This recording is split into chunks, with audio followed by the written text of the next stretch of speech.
Si mires per la finestra y el color ver no está allí, parla en la teua mestra y proposa-li eixir a fer un hort i una orquestra amb l'hortet faràs el verd i cantant defensaràs la llengua que mai no es perd.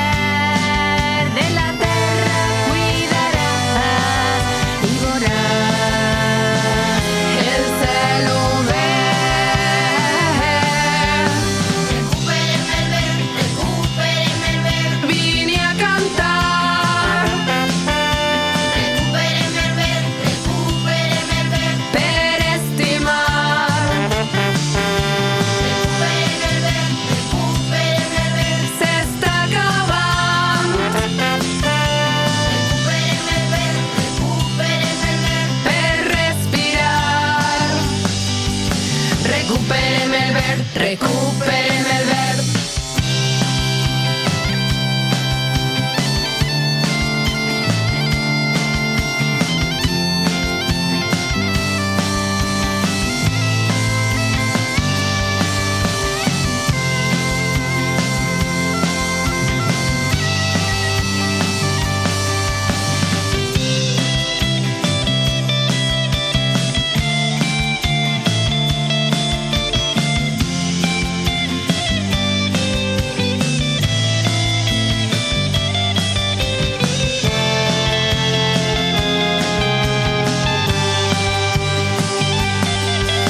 Preguntes qui va ser la mestra Carme Miquel, activista la que més, però dolça com la mel i valència nada arrel.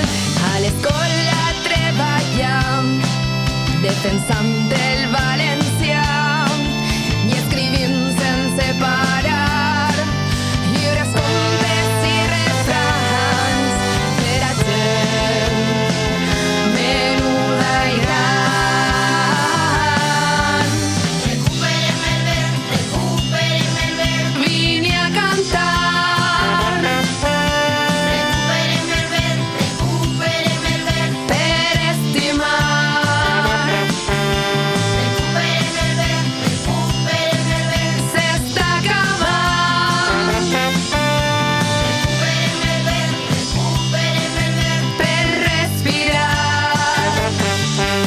Recuperem el verd,